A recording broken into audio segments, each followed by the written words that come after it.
કોબીનો એકદમ ટેસ્ટી કુરકુરો અને નવો નાસ્તો બનાવીશું આજે આપણે। એકદમ ટેસ્ટી બનીને રેડી થાય છે અને ફટાફટ બનીને રેડી થાય છે અને આ નાસ્તો 15 થી 20 મિનિટમાં જ બનીને રેડી થાય છે। તો આજે એકદમ ટેસ્ટી આપણે કોબીમાંથી નાસ્તો બનાવીશું। તો મંચુરિયનને ભૂલાવી દે તેવો એકદમ ટેસ્ટી નાસ્તો છે। તો આ નાસ્તો બાળકના લંચ બોક્સમાં આપી શકાય છે, નાસ્તામાં પણ ખાઈ શકાય છે, બહુ ટેસ્ટી લાગે છે। હેલો ફ્રેન્ડ્સ, આજે હું શેર કરીશ તમારી સાથે કોબીમાંથી નવો નાસ્તો બનાવવાની રેસીપી। તો અહીં આગળ એક કોબી લઈ લીધી છે, આપણે એને પહેલાં ઝીણી ઝીણી કટ કરી લઈશું। તો આ વચ્ચેનો ભાગ આપણે કાઢી નાખવાનો છે। આપણે કટ કરી લઈશું પહેલાં આ રીતે। તો એ ભાગ છોડી દઈશું, કાઢી લઈશું આ ભાગ આપણે। તો આ રીતના આપણે કાઢી નાખ્યો છે ભાગ। હવે આપણે એને થોડીક કટ કરી લેવાની છે। તો મોટા પીસમાં આપણે કટ કરી લઈશું, કારણ કે એને ઝીણી ઝીણી ચોપ કરવાની છે ને એટલા માટે। તો આ રીતે આપણે પહેલાં કટ લગાડી લઈશું। તો આ રીતે આપણે કટ કરી લીધી છે। હવે મિક્સરમાં આપણે ચોપ કરી લેવાની છે ને। તો અહીંયા મિક્સરના બાઉલમાં એડ કરી દઈશું થોડીક આપણે। તો આપણે એને પીસી નહીં કાઢીએ, પલ્સ પર ચલાવીને એને અચકચરી પીસીશું। હવે આપણે ચેક કરી લઈશું। તો આ રીતની આપણે પીસી લીધી છે। તો બહુ ફાઇન પેસ્ટ તૈયાર નહીં કરવાની, આ રીતની અચકચરી રાખવાની છે। હવે મોટા બાઉલમાં કાઢી લઈશું આપણે। હવે અહીંયા આગળ એક કોબીને આપણે પીસી લીધું છે। હવે અડધી ચમચી મીઠું એડ કરીશું, મિક્સ કરીશું। જે આમાંથી પાણી છૂટશે ને એનાથી જ આપણે લોટ બાંધીશું આનો। અને તમે આને છીની પણ શકો છો, છીનીને પણ એડ કરી શકાય છે। તો 2-5 મિનિટ માટે આપણે રેસ્ટ આપીશું એને, વધારે રેસ્ટ નહીં આપીએ, ખાલી 2-5 મિનિટ માટે રેસ્ટ આપીએ। ત્યાં સુધી આપણે આદુ લસણ મરચાં વાટી લઈએ। હવે એક મિક્સરમાં આપણે લસણ એડ કરી દઈશું, પીસી લઈશું અચકચરું। તો અહીંયા આગળ લસણ એડ કરીએ છીએ આપણે। લસણની 10 કરી એડ કરી છે અંદર। 2 નંગ લીલા મરચાં એડ કરીશું, 2 ઇંચ આદુનો ટુકડો એડ કરી દઈશું। તો તમે લસણ ના ખાતા હોય તો સ્કીપ કરી લેવાનું છે લસણને। હવે આપણે અચકચરું પીસી લઈશું। તો આપણે પીસી લીધું છે આ રીતનું અચકચરું।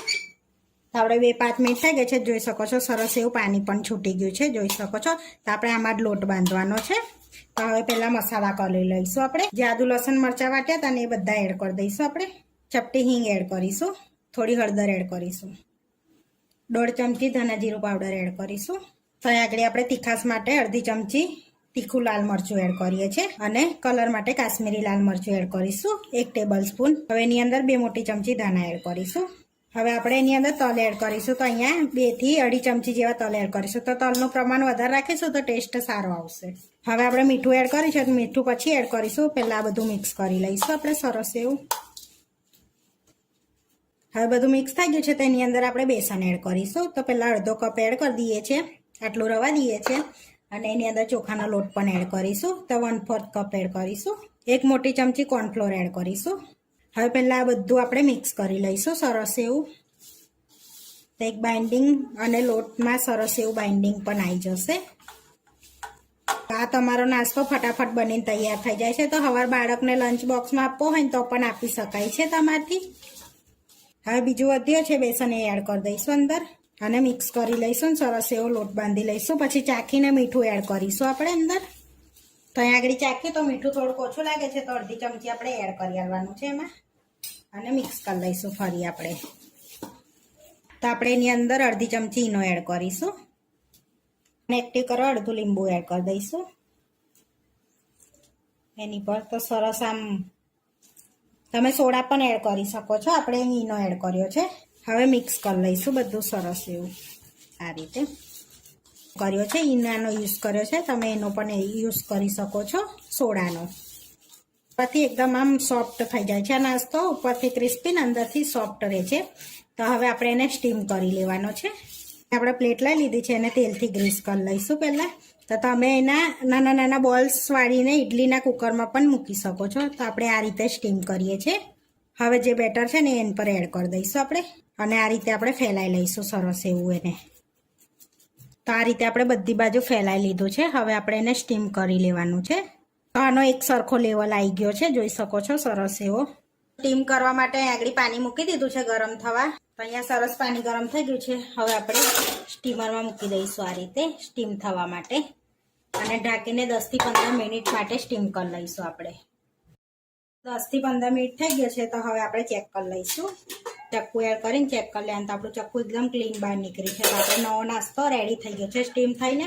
હવે આપણે એને બહાર કાઢી લઈશું। તો અહીંયા બહાર કાઢી લીધો છે, હવે ઠંડો થવા દઈશું આપણે એને। આપણે સરસ ઠંડુ થઈ ગયું છે તો હવે આપણે પીસ કટ કરવાના છે તો આપણે પીસ પાડી લઈશું. તો આપણે ચોરસ શેપ આલીશું. તો તમે એટલી સ્ટીક બી કરી શકો છો. તો આપણે ચોરસ શેપમાં આપીશું. સરસ એવા પીસ પાડી લઈશું. તો તમે આ રીતની ચિપ્સ બી રાખીને તળી શકો છો. તો આપણે એને કટ કરીશું. તો આ રીતે આપણે કટ કરી લીધા છે તો જોઈ શકો છો સરસ એવો ચોરસ શેપ પણ આવી ગયો છે. તો તમે આમ પણ વઘારી શકો છો અને તરી પણ શકો છો. તો આપણે તરી લઈશું નાસ્તાને. તો હવે આપણે અહીંયા તેલ ગરમ કરવા મૂક્યું છે તો તેલ ગરમ થઈ ગયું છે તો હવે આપણે નાસ્તો એડ કરી દઈશું આ રીતના. તો સરસ એવો ક્રિસ્પી થાય ને એવો તરી લેવાનો છે. તો ધીમા તાપે આપણે તરવાનો છે. તો હવે આપણે પલટાઈશું એને સરસ એવો. તો જોઈ શકો છો સરસ એવો આપણો ક્રિસ્પી થાય. ઉપરનો ક્રિસ્પી થશે ને અંદરથી સરસ એવો પોચો રહેશે નાસ્તો આપણો. તે આપણે ક્રિસ્પી થવા દેવાનો છે. તો હવે આપણે તેલ નિતારીને એને પ્લેટમાં કાઢી લઈશું ને આ રીતે બીજા પણ તરી લઈશું આપણે. તો આપણે નવો નાસ્તો તરીને રેડી થઈ ગયો જોઈ શકો છો. સરસ એવો ઉપરથી ક્રિસ્પી ને અંદરથી સરસ એવો સોફ્ટ. તો હવે આપણે સર્વ કરી લઈશું. તો અહીંયા પ્લેટમાં આપણે નાસ્તો લઈ લઈશું નવો. તો સરસ એવા આપણા તલ પણ અંદર દેખાય છે. હવે ગ્રીન ચટણી જોડે આપણે સર્વ કરીશું અને ટોમેટા કેચઅપ જોડે. અહીંયા ટોમેટા કેચઅપ પણ આપણે લઈ લઈશું જોડે.